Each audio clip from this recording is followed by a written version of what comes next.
Hello everyone, আসসালামু আলাইকুম। আমার নাম মুহাইমিন সামি। বর্তমানে পড়াশোনা করছি খুলনা প্রকৌশল এবং প্রযুক্তি বিশ্ববিদ্যালয়ে ইলেকট্রিক্যাল অ্যান্ড ইলেকট্রনিক ইঞ্জিনিয়ারিং ডিপার্টমেন্টে। আশা করছি তোমরা অনেক ভালো আছো। আজকের ভিডিওয়ে আমরা পরিমাণগত রসায়নের যে বিক্রিয়া সমতাকরণ পার্টটা আছে, অর্থাৎ টাইট্রেশনের ম্যাথ করতে যে বিক্রিয়া সমতা করতে হয় সেটা শিখব। তো আমরা সবাই কমবেশি আয়ন ইলেকট্রন পদ্ধতিতে বিক্রিয়া সমতা করতে জানি। কিন্তু যখন টাইট্রেশনের ম্যাথ আসে, অর্থাৎ তোমার যে লোহার শতকরা পরিমাণ বা লোহায় ভেজালের পরিমাণ নির্ণয় করতে বলে, তখন যদি আমরা আয়ন ইলেকট্রন পদ্ধতিতে সমতা করতে যাই, তখন প্রসেসটা অনেক লেন্দি হয়ে যায়। সেক্ষেত্রে আমাদের এক লাইনে বিক্রিয়াটা সমতা করা শিখতে হবে। আমাদের বইয়ে কিছু বিক্রিয়া আছে এবং এইচএসসি পরীক্ষার জন্যে আমাদের অম্লীয় মাধ্যমে সমতাকরণের বিক্রিয়াগুলোই প্রয়োজন হয়। আজকের ভিডিওতে আমরা অম্লীয় মাধ্যমে যে টাইট্রেশনের বিক্রিয়াগুলো আছে, সেই বিক্রিয়াগুলা কিভাবে এক লাইনে সমতা করা যায়, ১০ সেকেন্ডের মধ্যে সমতা করা যায় সেটা শিখব এবং এই রিলেটেড ম্যাথ দেখব। চলো আমরা বিক্রিয়া সমতা করা শিখি। তো বিক্রিয়া সমতা করার পূর্বশর্ত হচ্ছে আমাদের তুল্য সংখ্যার কনসেপ্টটা এখানে মাথায় রাখতে হবে। জারণ বিজয়নের ক্ষেত্রে তুল্য সংখ্যার কনসেপ্টটা অনেক সহজ।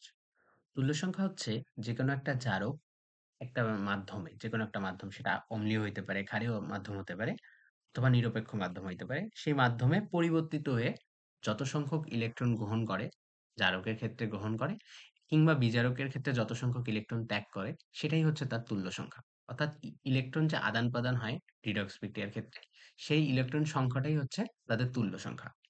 তো আমরা যদি উদাহরণ দেখি যে পটাশিয়াম পারম্যাঙ্গানেট KMnO4 এটা বিয়োজিত হয়ে পটাশিয়াম প্লাস এবং ম্যাঙ্গানেট আয়ন MnO4 মাইনাস তৈরি করে। এখন এই ম্যাঙ্গানেট আয়নটা যদি আমরা অম্লীয় মাধ্যমের কথা চিন্তা করি, অম্লীয় মাধ্যমে Mn2 প্লাস এ পরিণত হয়। আর যত সংখ্যক জারকের মধ্যে অক্সিজেন থাকে ঠিক তত অণু পানি উৎপন্ন হয় 4H2O। কিন্তু যখন আমরা তত সংখ্যক পানি উৎপন্ন করব, তখন কিন্তু এক্সট্রা H+ উৎপন্ন হবে, তাই না? এখানে ৪ মানে ৪ অণু পানি উৎপন্ন হইছে, তাহলে ৮ টা H+ এক্সট্রা উৎপন্ন হইছে। সেইজন্য বামেও আমাদের 8H+ যোগ করতে হবে এবং সর্বশেষে ২ পাশে আধানের সমতা করতে হবে। এখানে আছে +7, এখানে আছে +2, তাহলে অবশ্যই এখানে ৫ টা ইলেকট্রন দিতে হবে যাতে যাতে করে আধানের সমতাটা বজায় থাকে। তাহলে +8 -1 -5 = +2, এপাশে হচ্ছে +2। এভাবে এটা সমতা হয়ে গেল, তাই না?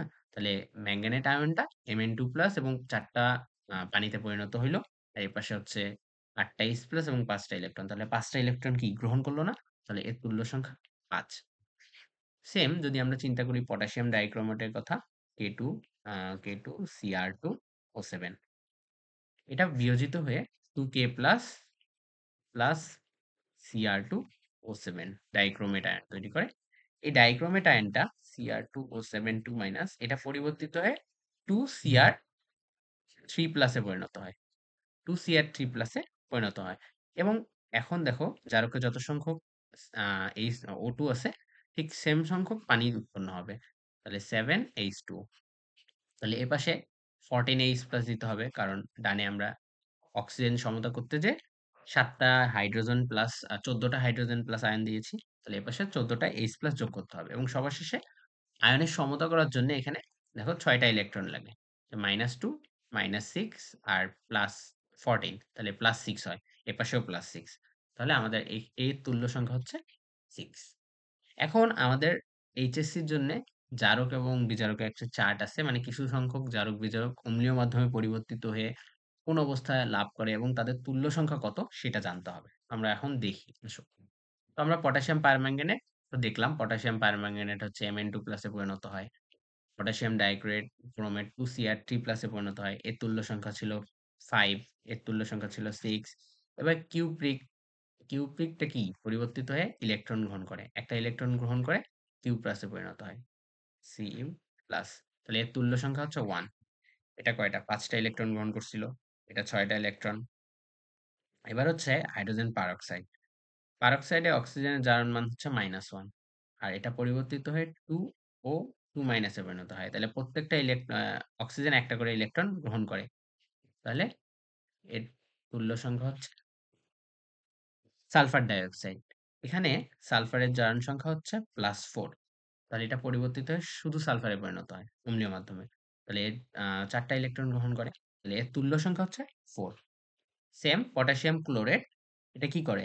এটা এখানে ক্লোরিনের জারণ সংখ্যা হচ্ছে +5, এটা ক্লোরিন মাইনাসে ক্লোরাইড আয়নে পরিণত হয়। তাহলে ৬ টা ইলেকট্রন কি করতে হয়? গ্রহণ করতে হয়। তাহলে এর তুল্য সংখ্যাও 6। এভাবে জারক জয়টা ইলেকট্রন গ্রহণ করে সেটাই হচ্ছে তার তুল্য সংখ্যা এবং অম্লীয় মাধ্যমে সে এভাবে পরিবর্তিত হয়। যদি আমরা বিজারকের চিন্তা করি, যেমন অক্সালিক অ্যাসিড, এটা কি বেসিক্যালি অক্সালেট আয়ন হিসেবে থাকে C2O4 2-। এটা ২ টা ইলেকট্রন ত্যাগ করে ২ টা কার্বন ডাই অক্সাইডে পরিণত হয়। তাহলে এর তুল্য সংখ্যা হচ্ছে 2। পটাশিয়াম আয়োডাইড, তাহলে এখানে I- অবস্থায় থাকে। এই I- টা পরিবর্তিত হয় I। অ্যাকচুয়ালি ২ টা I- সবসময় থাকে। তাহলে ২ টা I- প্রত্যেকটা একটা করে ইলেকট্রন ত্যাগ করে I2 তে পরিণত হয়। তাহলে এর আমাদের তুল্য সংখ্যা হচ্ছে 1। H2S, ঠিক আছে? হাইড্রোজেন সালফাইড, তাহলে এখানে সালফাইড আয়ন থাকে S2-। এটা কি হয়? ২ টা ইলেকট্রন ত্যাগ করে সালফারে পরিণত হয়। তাহলে এর তুল্য সংখ্যা হচ্ছে 2। তারপর হচ্ছে ফেরাস। ফেরাস একটা ইলেকট্রন ত্যাগ করে ফেরিকে পরিণত হয়। এর তুল্য সংখ্যা হচ্ছে 1। এবং সর্বশেষে কপার। কপার কি করে? ২ টা ইলেকট্রন ত্যাগ করে কিউপ্রিক আয়নে পরিণত হয়। তাহলে এর তুল্য সংখ্যা হচ্ছে 2। এভাবে আমরা যদি এই কয়টা জারক এবং বিজারকের তুল্য সংখ্যা মনে রাখতে পারি, তাহলে আমরা এক লাইনে সহজে বিক্রিয়াগুলো সমতা করতে পারবো। চলো এবার বিক্রিয়া সমতা করার নিয়মগুলো দেখি। প্রথমে দেখো ১ নাম্বার বলছি কি? সর্বপ্রথম তুল্য সংখ্যা আদান-প্রদান করতে হবে। অর্থাৎ আমরা যখন উদাহরণ দেখব বুঝতে পারবো। তার আগে একবার আমরা পড়ে নেই। যে সর্বপ্রথম তুল্য সংখ্যা আদান-প্রদান করতে হবে। অর্থাৎ আমাদের যে জারক আছে, জারকের তুল্য সংখ্যা বিজারকের কাছে যাবে এবং বিজারকের তুল্য সংখ্যা জারকের কাছে আসবে। এরপর কথা হচ্ছে উৎপাদ লিখতে হবে। উৎপাদ লিখতে হবে, কিভাবে উৎপাদ লিখব? দেখবা বিক্রিয়ায় এসিডের মধ্যে কিছু সংখ্যক আমাদের ধাতু আছে, আর বিজারকের মধ্যেও ধাতু থাকতে পারে। ঠিক আছে? তাহলে এসিডের যে ঋণাত্মক অংশ আছে, এটা জারক এবং বিজারকের যতগুলো ধাতু আছে, ধাতুগুলোর সাথে বিক্রিয়া করবে। এসিডের ঋণাত্মক অংশ বলতে যেমন H2SO4 হইতে পারে। H2SO4 এর ঋণাত্মক অংশ হচ্ছে SO4 2-। তাহলে SO4 2-, আমার যে জারক থাকবে এবং বিজারক থাকবে, তার যে ধাতু থাকবে, সেই ধাতুগুলোর সাথে বিক্রিয়া করবে। তো আমরা দেখব। তাহলে আমরা এখন সেকেন্ডটা দেখি যে জারকে যতটি অক্সিজেন থাকবে, অর্থাৎ বি নাম্বার নিয়মটা দেখি যে জারকে যতটি অক্সিজেন থাকবে উৎপাদের ঠিক তত অণু পানি উৎপন্ন হবে। আমরা একটু আগে যখন সমতা করছি তখন দেখছি যে এই যে পটাশিয়াম পারম্যাঙ্গানেটে ৪ অণু অক্সিজেন ছিল। তাহলে কিন্তু আমরা ৪ অণু এপাশে পানি উৎপন্ন হয়েছে, তাই না? পরিবর্তিত হয়ে পটাশিয়াম পারম্যাঙ্গানেট পরিবর্তিত হয়। আবার পটাশিয়াম ডাইক্রোমেটেও কি ৭ অণু অক্সিজেন ছিল। তাই এখানেও ৭ অণু পানি আমরা কি যোগ করেছি। যখন পরিবর্তিত হবে তখন ৭ অণু অক্সিজেন। এরপরে কি করতে হবে? আর মনে রাখতে হবে পানির জন্য যে প্রয়োজনীয় H+ এটা হচ্ছে বিজারক হইতে আসবে। প্রথমে হচ্ছে বিজারকে যদি H+ থাকে তাহলে সেই বিজারক থেকে আসবে। আর যদি বিজারকে না থাকে তাহলে সেটা এসিড থেকে আসবে।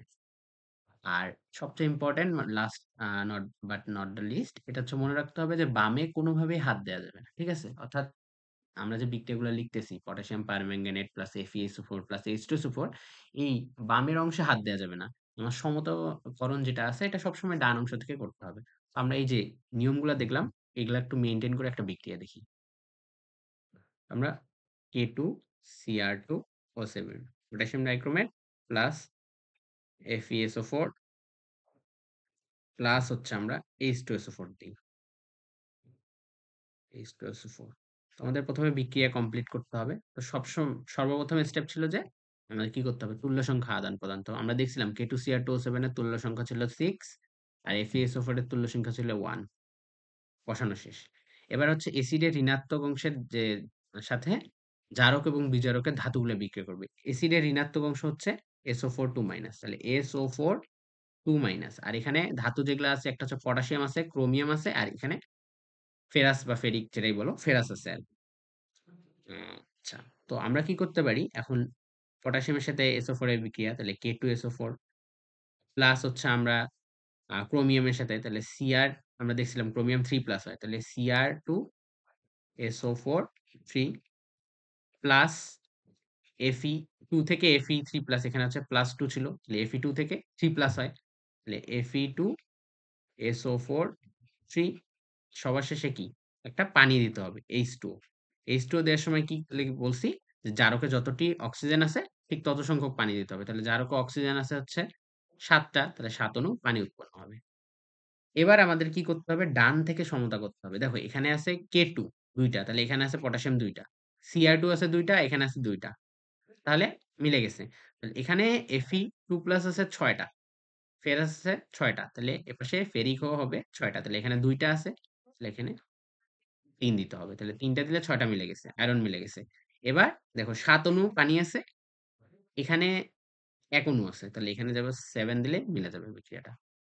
তাহলে এইভাবে আমাদের বিক্রিয়া সমতা করতে হবে। ১ম এ কি করতে হবে? জারক এবং বিজারকের তুল্য সংখ্যা এক্সচেঞ্জ করতে হবে। এরপরে এসিডের যে ঋণাত্মক অংশ আছে তার সাথে জারক এবং বিজারকের যে ধাতুগুলো আছে সেটা দিয়ে বিক্রিয়াটা সম্পূর্ণ করতে হবে। এরপর জারকে জয় অণু পানি আছে, তত সংখ্যক পানি সরি জয় অণু অক্সিজেন আছে ঠিক তত সংখ্যক পানি উৎপন্ন হবে এবং এরপরে পানিটাকে আমাদের কি করতে হবে? ডান পাশ থেকে সমতা শুরু করতে হবে। দেখতে হবে যে ডান পাশে মিলাইতে হবে। তাহলে অটোমেটিক বাম পাশে মিলে যাবে। এবার আরো কিছু আমরা বিক্রিয়া দেখি যে পটাশিয়াম পারম্যাঙ্গানেটের সাথে FeSO4 H2SO4 তাহলে ১ম এ তুল্য সংখ্যা এক্সচেঞ্জ করতে হবে। FeSO4 এর তুল্য সংখ্যা হচ্ছে 1 এটা পটাশিয়ামের আগে যাবে। আর KMnO4 এর তুল্য সংখ্যা হচ্ছে ৫ তাহলে এটা FeSO4 এর সামনে যাবে। তাহলে H2SO4 আছে।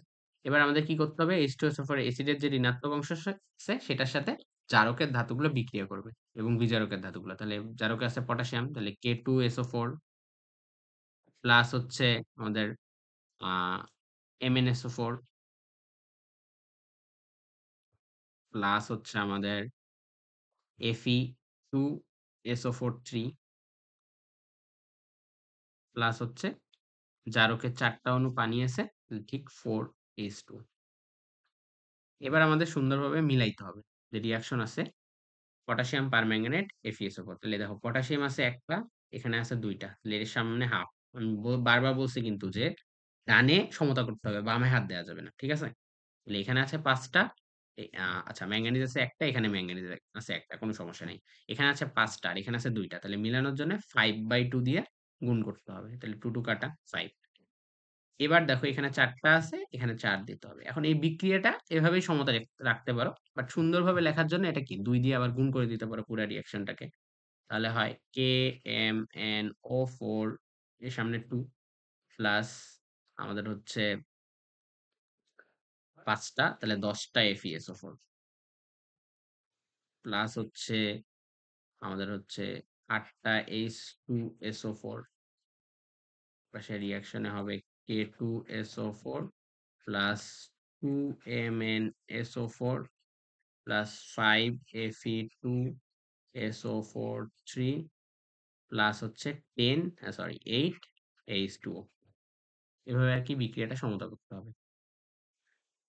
আচ্ছা, এবার আমাদের এই বিক্রিয়াটা সমতা করতে হবে। K2Cr2O7 H2C2O4 আর H2SO4 তাহলে K2Cr2O7 এর তুল্য সংখ্যা হচ্ছে ৬ এটা H2C2O4 এর সামনে যাবে এবং H2C2O4 এর যে তুল্য সংখ্যা ২ এটা K2Cr2O7 এর সামনে আসবে। এবার কি করতে হবে? জারক এবং বিজারকের যে আমাদের হচ্ছে ধাতুগুলো আছে তাদের সাথে কি করতে হবে? বিক্রিয়া দিতে হবে। তাহলে K2Cr2O7 এবার পটাশিয়ামের সাথে বিক্রিয়া হবে K2SO4 প্লাস Cr2SO4 3 ২ টা গেল। প্লাস দেখো H2C2O4 এবার H2C2O4 এর কিন্তু C2O4 আমরা দেখছিলাম পরিবর্তিত হয়ে কার্বন ডাই অক্সাইড হয়। তাহলে এখানে ৬ টা আছে তাহলে ৬ টা কার্বন ডাই অক্সাইড তৈরি হবে। ঠিক আছে? ৬ টা ৬ টা না ১২ টা কার্বন ডাই অক্সাইড। কারণ দেখো C2O4 2 মাইনাস এটার থেকে ২ টা কার্বন ডাই অক্সাইড তৈরি হয়। তাহলে এখান থেকে ৬ টা যদি হয় তাহলে এখানে ১২ টা কার্বন ডাই অক্সাইড তৈরি হবে। তাহলে হচ্ছে আমরা ডিরেক্ট লিখে দেই ১২ টা কার্বন ডাই অক্সাইড এবং সবার শেষে এখানে দেখো ৭ টা আ ১৪ টা পানি দিতে হবে। ১৪ অণু H2 এবার আমার হচ্ছে ডান পাশ থেকে সমতা করতে হবে। দেখো K2Cr2 ২ টা আছে এখানে হচ্ছে এখানে ৪ টা আছে, এখানে ২ টা আছে। তাহলে আমরা এখানে আরেকটা ২ দিব। এখানে ক্রোমিয়াম ২ টা, এখানে ২ টা আছে, ২ দেব। এখানে দেখো ৬ টা হাইড্রোজেন আছে। এই যে ৬ টা হাইড্রোজেন এখানে আছে, এখানে আছে ১৪ টা। তাহলে আর লাগে কয়টা? ৬ টা? ৮ টা লাগে আরো। তাহলে ৮ টা, ৮ ৬ ১৪ তাহলে ৮ আর ৬ টা। ঠিক আছে? এবার দেখো পুরো রিঅ্যাকশনটাই আবার ২ দিয়ে ভাগ করা যায়। তো যদি ভাগ করি তাহলে হয় K2Cr2O7 plus 3H2C2O4 plus 4H2SO4 বিক্রিয়া করলে হয় K2SO4 plus Cr2SO4 3 plus 6 CO2 plus 7 H2। I hope বিক্রিয়াটা বুঝতে পারছো। তো আমরা চাইলে প্রথমে কি করতে পারি, যেহেতু এর তুল্য সংখ্যা 6 আর এর তুল্য সংখ্যা 2, তাহলে প্রথমে এটা কাটাকাটি করে দিয়ে একবারে 3 লিখতে পারি এই জায়গায়। তাহলে এই আর পরবর্তীতে 2 দ্বারা ভাগ করতে হবে না। মানে প্রথমেই ভাগের কাজটা করে নিতে পারি। তো এই ছিল আমাদের বিক্রিয়া সমতা করার নিয়ম। তো বাকি বিক্রিয়া যেগুলো আছে, আমি কিছু বিক্রিয়া তোমাদের HW দিছি। এবার আমরা জাস্ট একটা এই রিলেটেড ম্যাথ করি। ঠিক আছে? আমাদের বলছে লঘু সালফিউরিক অ্যাসিড দ্রবণে 0.1 গ্রাম লোহা। ঠিক আছে? লোহা গলানো হলো। উক্ত দ্রবণকে 20 ml 0.2 মোলার পটাশিয়াম ডাইক্রোমেটের সাথে বিক্রিয়া করানো হলো। নমুনায় লোহার শতকরা পরিমাণ নির্ণয় করো। তো এই বিক্রিয়াটা কিভাবে করে দেখো। আমরা যদি প্রথমে তোমাদেরকে বিক্রিয়া লিখতে হবে। এইচএসসি তে করার নিয়ম হচ্ছে প্রথমে বিক্রিয়া লিখতে হবে। হচ্ছে K2Cr2O7 প্লাস লোহা গলানো হলো। ঠিক আছে? তাহলে FeSO4 প্লাস H2SO4 প্রথমে লিখতে হবে। দেন আমাদের কি তুল্য সংখ্যা এক্সটেন্ড, এখানে 6 এখানে 1, আর এখানে এখন ধাতুতে যতগুলা ধাতু আছে সবগুলা অ্যাসিডের ঋণাত্মক অংশের সাথে বিক্রিয়া করবে।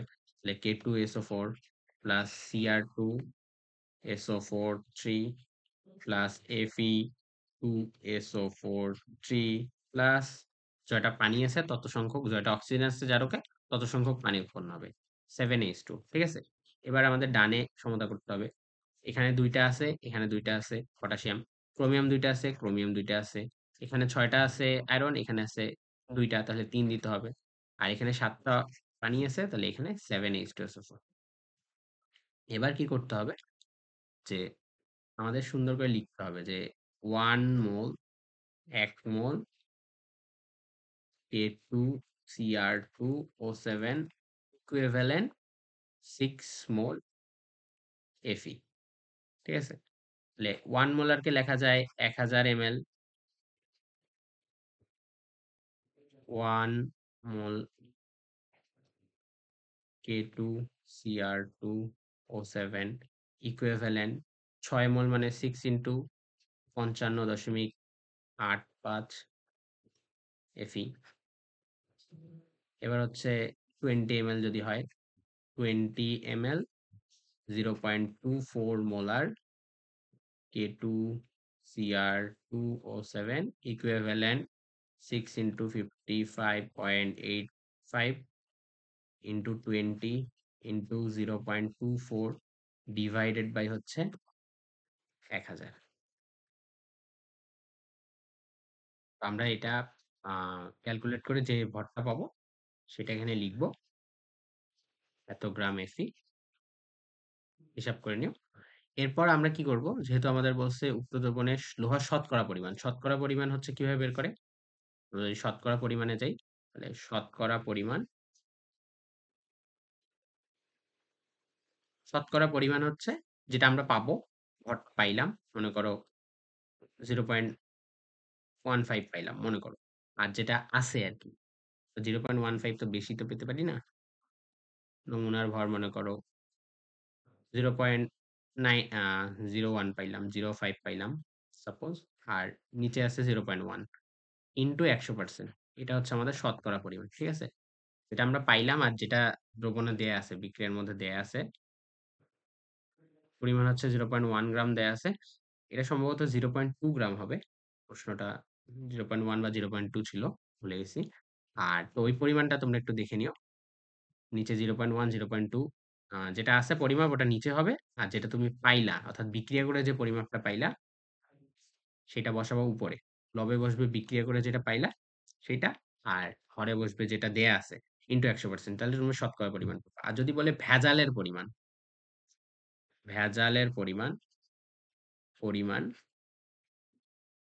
তাহলে তুমি যেটা পাবা, অর্থাৎ মনে করো হচ্ছে যেটা দেয়া আছে 0.1 বা 0.2 মাইনাস তুমি পাইছো মনে করো 0.1 ডিভাইডেড বাই 0.2 ইন্টু 100, তাহলে তুমি শতকরা ভেজালের পরিমাণটা পাবা। শতকরা পরিমাণ আর ভেজালের পরিমাণ এই দুই টাইপেরই ম্যাথ আসে। তো তোমাদের জন্য এই অঙ্কগুলো HW থাকলো, এগুলো করিও। আশা করছি এই অধ্যায়ের বিক্রিয়া সমতাকরণ নিয়ে আর কোনো প্রবলেম থাকবে না। তো ভিডিওটা শেষ পর্যন্ত দেখার জন্য ধন্যবাদ।